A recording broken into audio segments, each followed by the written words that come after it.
Labas vakaras, čia Lietuvos ir pasaulio įvykių apžvalga Info diena. Ir čia startuoja nauja rubrika, parengta bendradarbiaujant su žurnalu Bizien Star. Kiekvieną pirmąjį mėnesio penktadienį tokiu metu kalbėsime apie galimybės pradėti verslą vis kitoje pasaulio šalyje. Kokias kliūtis reikia įveikti, nuo ko pradėti ir ko nebijoti. Šįsyk keliausime į Vokietiją, šalį, kurios ekonomika yra didžiausia visoje Europos Sąjungoje. Mūsų studijoje yra Audronė Ercienė, Vokietijos ir Baltijos šalių prekybos rūmų Estijoje, Latvijoje ir Lietuvoje vadovė. Ir Lina Kvietkauskaitė, bendrovės Aurika, kuri turi daug metų patirties bendraujant su Vokietija pardavimo vadovė. Taip pat prie pokalbio prisijungs ir Hamburge gyvenantis restorano savininkas Žilvinas Petrauskas. Labas vakaras. Labas vakaras. Vokietija. Didelė šalis. Vadinasi, yra ir didelė konkurencija. Na ir iš tiesų, ar ten yra laukiami lietuviai?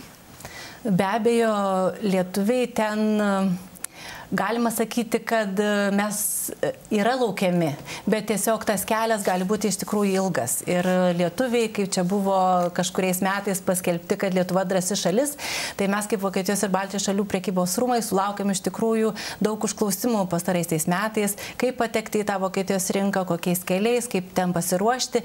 Tai lietuviai iš tikrųjų gana drąsiai žengia, kartais ne visada gerai atlikę savo namų darbus, bet turim tikrai labai puikių pavyzdžių, kaip lietuviai, būdami tikrai iš nedėlios šalies ir nelabai gerai žinomos Vokietijoje, randa ir gerų partnerių ir įsikuria ten, atidaro įmonės ir iš tikrųjų tas rautas iš Lietuvos į Vokietiją didėja pastaraisiais metais, tą galima tikrai paliudyti.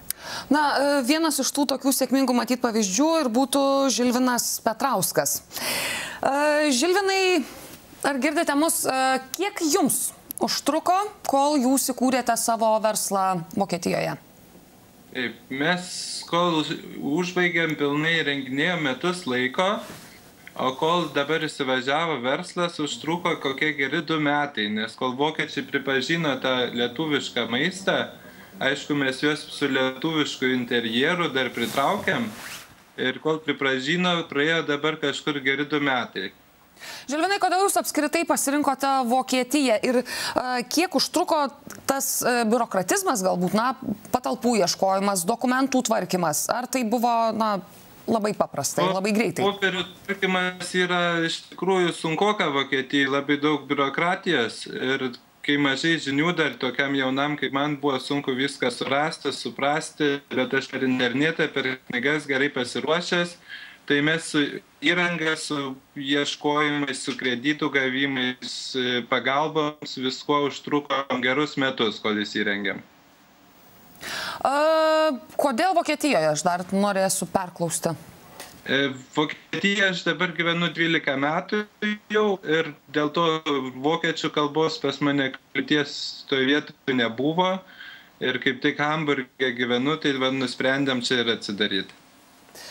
Pone Audronė, jūs minėjote, na ir Žilvinas šiek tiek užsiminė apie tuos sunkumus. Iš tiesų, gal yra kažkokios, nežinau, 2 didžiausios klaidos, kurias daro lietuviai verslininkai norintys pradėti verslą Vokietijoje. Užsiminėt, kad ne visi padaro namų darbus. Tai ką reikėtų padaryti? Pirmiausia, reikėtų, ko gero, geriausiai pasižiūrėti, ar tas produktas ar paslauga iš tikrųjų laukiama Vokietijoje. Kad vokiečiai garsėja savo preciziškumu, reikalavimų kokybei ir jiem tas markinis ženklas Made in Germany yra iš tikrųjų labai svarbu. Tai jie reikalauja, pavyzdžiui, iš tiekėjų ar iš to produkto, kurį perka, absoliučiai tikrai geros kokybės. Tai reikėtų pasižiūrėti taip kritiškai į savo produktą ar paslaugą, ką turim. Be abejo, pradedant, ką mes rekomenduojam, tai iš tikrųjų susipažinti su to verslo aplinka, ar konkurencingas produktas.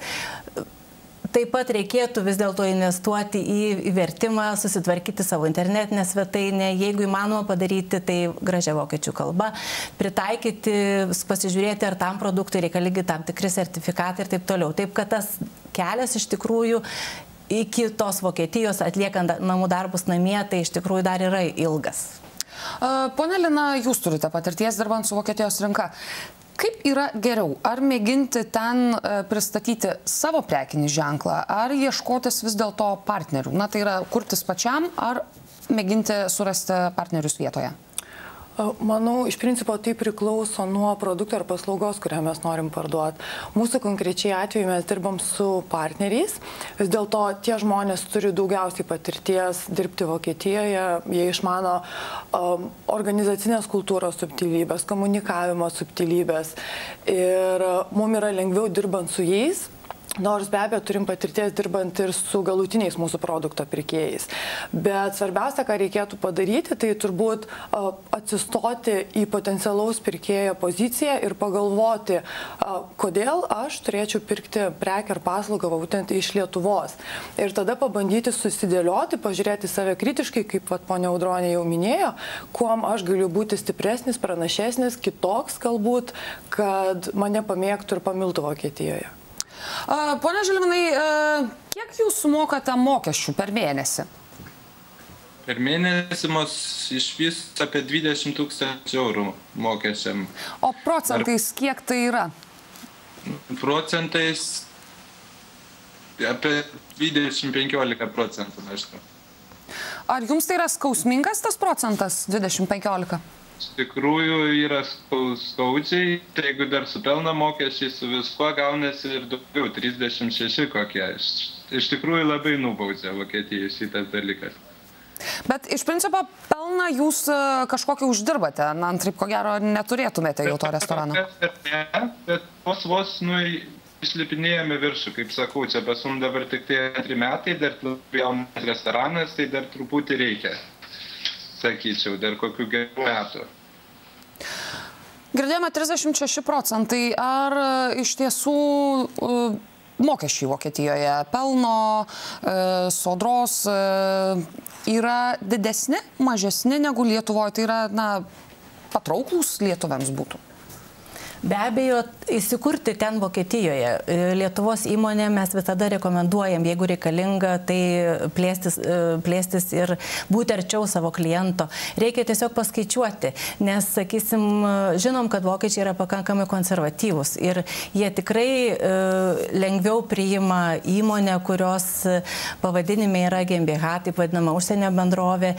Tas prideda tam tikrą vertę, bet ar reikėtų būtinai ten kurtis, ar galima verslą valdyti iš Lietuvos, tai tiesiog reikia spręsti kiekvienu konkrečiu atveju.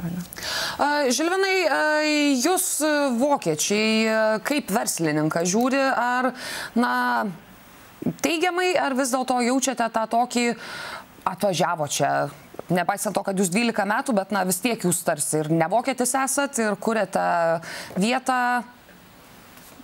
Nu, taip, sakė, vokiečiai mes esam labai įdomus. Nes kaip virtuvė, kiek girdėjau, mes vieninteliai Vokietijai, todėl ir labai sudominom visus vokiečius. Priima mus labai maloniai, kaip egzotiška šalis, mes ir vaizdus leidžiam vokiečiams restoranai, apie Lietuvą reklamuojam. Daug turistų, kurie buvo Lietuvoje ir esam iš tikrųjų labai įdomi šalis vokiečiams. Lina, nuo ko reikėtų pradėti, norint steigti verslą Vokietijoje? Ar kažką galbūt pagalbos reikėtų kreiptis, na, tarkim, jūsų atveju? Ką jūs darėte? Iš tikrųjų, pagrindinė tiesa ponia Audronė jau pasakė ir vienas iš pagrindinių namų darbų reikėtų atsakyti savo pirmiausiai, ką tu gali parduoti, ar tu turi žmogiškuosius resursus tai parduoti, nes žmonės yra ypatingai svarbu, reikalinga komanda, kuri kalba tos šalies kalba, reikalinga komanda, kuri yra savo srities specialistai įmonėje, kad galėtų gelbėti tiem žmonėm, kurie dirba su Vokietija ir be abejo gamybiniai pajėgumai. Įsivertinti, ar galėsim išlaikyti ir galbūt siekti dar aukštesnių kartelių tiem kokybiniam reikalavimai, kurios vokiečiai paprastai turi. Kokia yra statistika, kiek, tarkim, jūsų patarimo prašo lietuvių per mėnesį? Ir galbūt procentas įdomus iš tiesų tie, kurie domisi teoriškai ir kurie praktiškai galiausiai ryžtasi padaryti? Žinokit, sudėtinga atsakyti, kiek per savaitę ar per mėnesį kreipiasi, bet galim pasakyti, kad tas skaičius iki krizės ir dabar yra nepalyginamai didesnis dabar. Nes aiškiai krizė parodė, kad Lietuvos rinka yra per maža įmonėm, ypatingai, kurios yra pajėgios ir nori ir gali plėstis. Tai tų užklausimų pastaraisiais metais mes gauname tikrai žymiai daugiau. Kiek jų yra tokių, kur bando visose šalyse arba, sakysim, šalyse kaiminėse, kiek jiem pasiseka, sudėtinga pasakyti, bet vis tiek per savaitę mes gaunam tikrai po vieną kitą užklausimą. Nebūtinai tai turi būti užklausimas, kaip įsikurti. Dažniausiai tai ieško verslo partnerių arba ieško klientų, arba nori parduoti savo prekes, arba tiesiog šiaip ieško teisinės informacijos. Kaip minėjau, tas kelias yra iš tikrųjų ilgas ir būna įvairių ir kurioziškų situacijų, kad, sakysim, lietuviai kaip drąsi šalis, jie sėda į mašiną ir važiuoja tiesiog, pabandysim, ar ne, po to apsisuka, grįžta ir ateina pas mus, gal mums vis dėlto padėkit. Vieniem pasiseka, vieniem ne, žodžiu, tų kelių yra įvairiausių ir mes ką rekomenduojam, tai vėlgi vienas iš kelių tai būtų ir per parodas, tai yra puikus instrumentas, kurio reikėtų pasinaudoti. Be abejo, tai toks kelias reikalauja ir tam tikrų resursų, tai turėtų ir valstybė remti ir remia, kiek gali, tos paramos, aišku, niekada nėra per daug, bet vienas iš kelių būtų, nes, sakysim, parodos Vokietijoje yra ne tik vokiškos parodos, ten susirenka visas pasaulis ir tai yra kelias per Vokietiją į kitas rinkas. Puikus, vėlgi, tai reikalinga ir valstybės parama, kad viešinti, kas yra ta Lietuva, nes kaip bebūtų apmaudu, kiek metų jau mes esam nepriklausomi ir Europos Sąjungoje, Lietuva kaip šalis nėra pakankamai žinoma Vokietijoje ir verslui, tai tikrai pridėtų, jeigu būtų tam tikri žingsniai ir iš Lietuvos pusės. Na, matyt, ryžto palinkėti reikia verslininkams, kurie vis dėlto nori tą verslą plėtoti Vokietijoje. Ačiū Jums, kad atėjote į studiją. Ačiū Žilvinui, kuris yra Hamburge ir turi restoranas, gana, jau kaip girdėjome, lipa pelnas.